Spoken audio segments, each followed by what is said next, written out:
दोस्तों, मज़ेदार और बेहतरीन हिंदी कहानियाँ सबसे पहले देखने के लिए आप हमारे इस चैनल को सब्सक्राइब कर लीजिए। सायकालीन सैर से वापस आकर बनवारी लाल ने अभी जूते खोले भी नहीं थे कि बहू ने पूछा, पापा आप रात के खाने में क्या खाएंगे, क्योंकि हम सब तो बाहर जा रहे हैं। अच्छा, बनवारी लाल ने विचारते हुए कहा, वैसे आज रविवार तो नहीं था, किसी की शादी हो ऐसा भी याद नहीं आ रहा, शायद किसी के जन्मदिन या वर्षगांठ की पार्टी होगी। उन्होंने मन ही मन सोचा, वैसे मुझे इससे क्या। अपने विचारों को झटकते हुए उन्होंने जूते रैक में रखे और बहू की ओर मुखातिब होकर बोले, ऐसा करना बेटा, तुम 2 फुलके बना देना, मैं दूध के साथ खा लूँगा। पापा 3 फुलके सुबह के रखे हैं आप अगर। बहू ने अपना वाक्य अधूरा छोड़ दिया था, पर बनवारी लाल समझ गए थे कि बहू की नीयत फुलके बनाने की नहीं है, पर सुबह की घी वाली रोटी खाएंगे तो उन्हें गैस हो जाएगी। आज सुबह भी बहू ने बिना मिर्च की सब्जी भी नहीं बनाई तो उन्हें तेज मिर्च मसाले वाली तरकारी खानी पड़ी। अब तक खट्टी खट्टी डकारें आ रही है। इस उम्र में पेट को संभालना, हाजमे को दुरुस्त रखना किसी बिगड़ैल औलाद को संभालने से कम नहीं है। उन्होंने मन ही मन सोचा।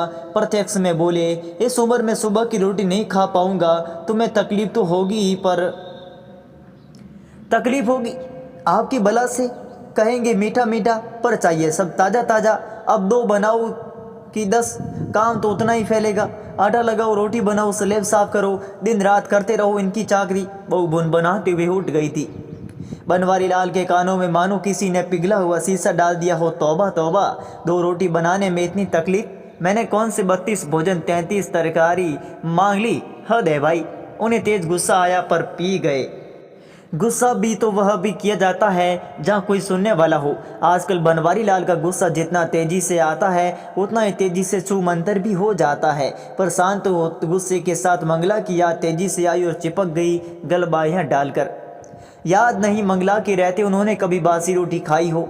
रोटी के साथ तरकारी के अलावा 10 चीज़ें और धर देती थी, मिठाई, नमकीन, पापड़, अचार, दही, छाछ, जाने क्या क्या। पर आज सोचकर उन्हें चक्कर आने लगे। बहू रहने दो, मैं सुबह की रोटी खा लूँगा, तुम्हें बेकार परेशानी होगी, मेरी वजह से जाने में लेट न हो जाए। वैसे भी तुम्हारे हाथ की रोटी मुलायम होती है, चल जाएगी। बहू को तो मानो मन मांगी मुराद मिल गई। अपनी आवाज़ को मुलायम बनाते हुए पूछा, आपको चाय पीनी है पिताजी? कोई खास तलब नहीं है बहू, अपने लिए बनाओ तो मेरी भी बना देना, वरना रहने दो। बनवारी लाल ने अपनी तलब को जबरदस्ती दबाते हुए कहा। इस उम्र में अपनी इच्छाओं को दबा देना ही श्रेयकर होता है, अपने आप को समझाने लगे थे वे।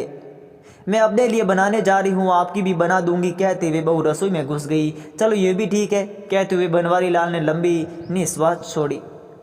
बाहरी जिंदगी, लाखों की जायदाद आज भी मेरे पास है, ये घर भी अभी मैंने बेटे का नाम नहीं किया, एकलौता बेटा है तू मेरा, मरने के बाद तुम्हारा ही है, कहकर बेटे की इस तरह की पेशकश वे कई बार ठुकरा चुके हैं। बैंक अकाउंट में भी काफ़ी पैसा जमा है, इसके बाद भी अगर एक प्याली चाय और 2 ताज़ा गर्म रोटी के लिए तरस जाए तो उन बुढ़ों की क्या हालत होगी जिनके पास जमा पूंजी के नाम पर अतीत की यादों के अलावा कुछ भी नहीं होता।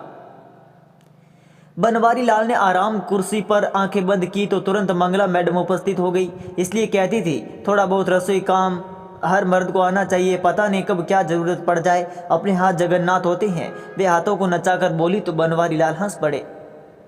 आपको हंसी आ रही है? अरे भाई, जरूरत पूछ कर तो नहीं आती, कम से कम आदमी को भूखा तो नहीं रहना पड़ता।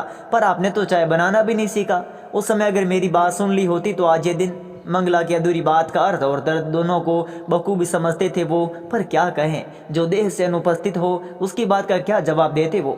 जब से मंगला गई है, बनवारी लाल का आधा दिन और पूरी रात इसी तरह की प्रतिध्वनियों से आच्छादित हो रहती है। बनवारी लाल की आंखों से आंसू छलक कर गालों पर लुढ़क गए, मानो मंगला ने अपनी उपस्थिति को जीवंत कर दिया हो।